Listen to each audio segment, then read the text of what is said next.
नमस्कार, ABP news देख रहे हैं आप। मैं हूं स्नेहलता। डिटेल में समझेंगे कि क्या है ईडी पर कबड्डी कबड्डी।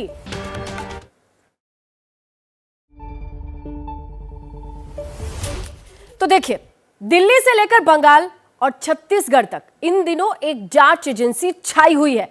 नाम है ईडी, यानी इन्फोर्समेंट डायरेक्टरेट, हिंदी में प्रवर्तन निदेशालय। ईडी की चर्चा इसलिए हो रही है क्योंकि देखिए, दो मुख्यमंत्री अरविंद केजरीवाल और झारखंड के मुख्यमंत्री हेमंत सोरेन, ये दो मुख्यमंत्री, दो उप मुख्यमंत्री और एक पूर्व सीएम, जिनकी पिक्चर आप एलईडी पे स्क्रीन पर देख रहे हैं, इनके अलावा दो उप मुख्यमंत्री कौन, तेजस्वी यादव, डीके शिव कुमार और एक पूर्व सीएम भूपेश बघेल। इनकी तस्वीरें आज इसलिए दिखाई दे रही हैं क्योंकि इन्हीं के ऊपर ईडी की जांच की तलवार समन पे समन की तैयारी दिखाई दे रही है। इस लिस्ट में पूर्व सीएम भूपेश बघेल का नाम जुड़ता है। और अब समझिए, इसके अलावा विपक्ष के कई बड़े नेता ईडी की जांच के दायरे में हैं। इसमें राजस्थान के कांग्रेस प्रदेश अध्यक्ष गोविंद सिंह डोटासरा, जम्मू कश्मीर के पूर्व मुख्यमंत्री फारूक अब्दुल्ला सरीखे नेताओं का नाम शामिल है। ऐसे में ईडी जांच को लेकर के कश्मीर से कन्याकुमारी तक सियासी कबड्डी शुरू कर चुकी है।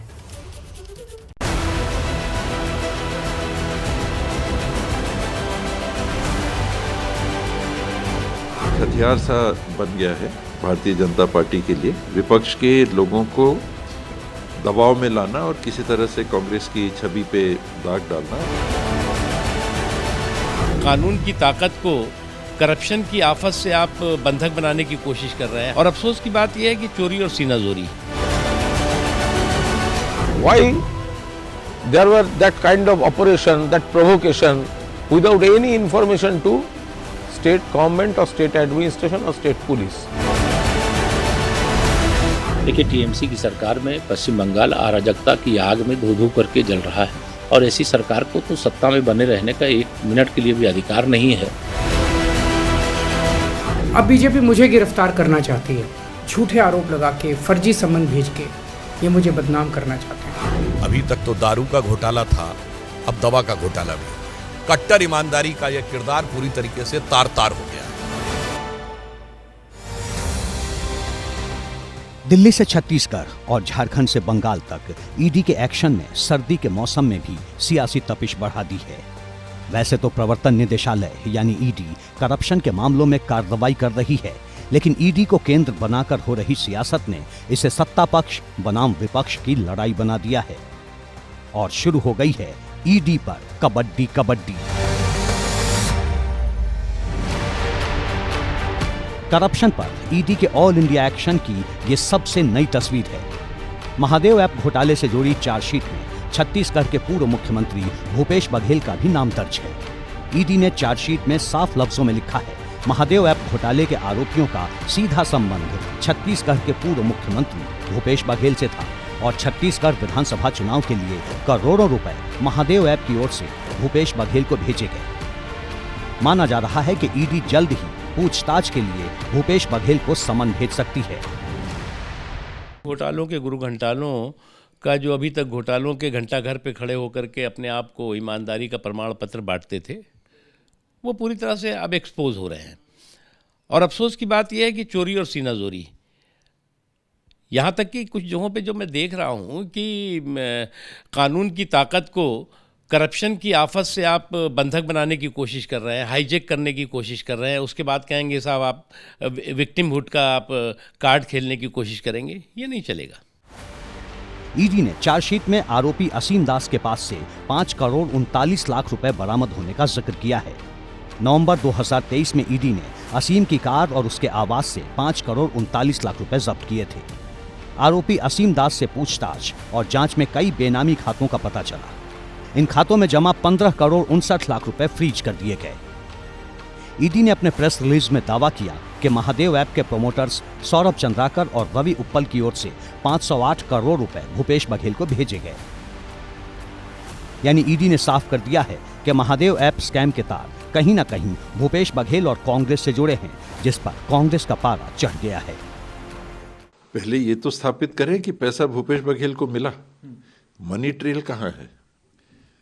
नगद पैसा तो असीम दास के यहाँ मिला, अब जो खुद आरोपी हो गया है, मैं तो ये मान सकता हूँ कि अपने आप को बचाने के लिए उसे ऐसा बयान दे दिया जो स्वयं उसने कहा कि मेरे को दबाव डाल के बयान करवाया गया। तो उसको बचाना है, इनका नाम लो, फिर तुमको देखेंगे, बचाएंगे तुमको। तो इस प्रकार की कार्रवाई में नगद तो दिखे पैसा, कहाँ से कहाँ गया वो पैसा, आपको मिला, मेरे को मिला, मैंने फिर किसको दिया, आपने किसको दिया, वो रास्ता तो दिखे, पैसा तो दिखे।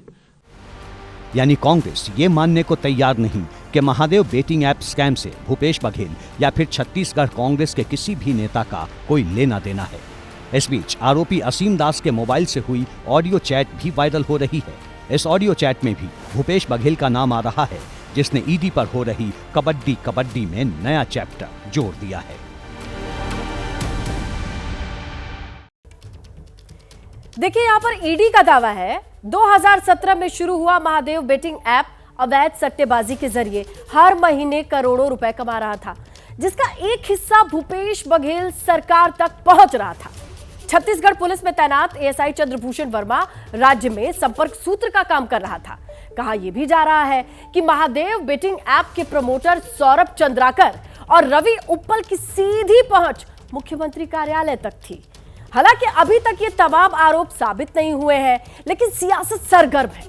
इसलिए यह भी है, इस सियासत की गर्मी के पीछे की वजह यह है क्योंकि देखिए, मौजूदा वक्त में विपक्ष के 115 नेता ईडी के निशाने पर है, रडार पर है। और देखिए, जांच के दायरे में आए अगर कुल नेताओं की आप बात कर ले तो उसमें 95% तक विपक्ष के नेता आते हैं। अब देखिए, अब इसमें भी आप और कैटेगरी करेंगे तो आपको कांग्रेस के 24 नेताओं के खिलाफ जांच की तलवार लटकी दिखाई देती है। यह है मोटा मोटी ईडी के एक्शन का ग्राफ। देखिए, इसमें अरविंद केजरीवाल को ईडी ने 3 बार समन भेजा और खबर आ रही है कि चौथा समन भी जल्दी भेजा जा सकता है। और 3 समन पर वो कोई एक्शन नहीं लेते हैं, कुछ भी नहीं कहा उन्होंने। ये बात हमारे आपके सामने है। ऐसे में विपक्ष के नेताओं ने एक सुर में ईडी के खिलाफ मोर्चा खोल दिया है। हालांकि शुक्रवार को पश्चिम बंगाल में ईडी की टीम पर हमले को लेकर अब विपक्ष बंटता नजर आ रहा है, तो वहीं बीजेपी को विपक्ष की मंशा पर सवाल उठाने का मौका मिल गया है। देखिए इस रिपोर्ट में। मदान की ईडी वाला शो सुनाई दे।